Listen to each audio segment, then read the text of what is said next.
ก้มขาวจุนปูนเขาขาวสาวงามหรือน้ำสง่าได้เห็นนวลน้องเนื้อทองอยู่บ้านธนานางงามเหมือนนางไม้ป่าน้องมางานทำผาสางเหมือนดังต้องมนดนใจให้เฮาหากันเที่ยวงานคืนนั้นด้วยกันจนฟ้าสว่างกราบไปบูชานมัสการงานทำผาสางสัญญาว่าบ่เหินห่างอ้ายกับน้องนางสิมาพบกันเดือนสามเพ็ญปีนี้อ้ายมาคอยเจ้าอ้ายยังมาคอยที่เก่าบ่อนสองเฮาสัญญากันไว้เวทหายไล่เงียบติดต่อน้องนางบ่ได้วอนสิ่งศักดิ์สิทธิ์เดินใจอีบมาไว้อ้ายยังคอยท่าเสียงเอิ้นวอนวอนได้ยินบ่นอคนดีอยากคิดว่าเสียงท่านนี้คนดี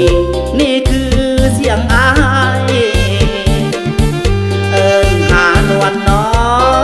งเนื้อทองไปลีอยู่ใสได้ยินฮีบมาไว้ยังรอควันใจอยู่ทำผาสาง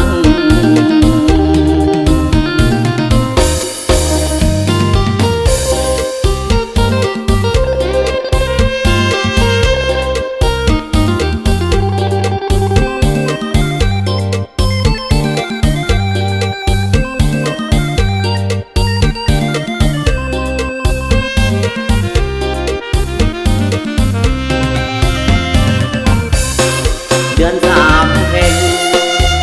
ปีนี้อ้ายมาคอยเจ้าอ้ายยังมาคอยที่เก่าบ่อนสองเฮาสัญญากันไว้เวทหายไล่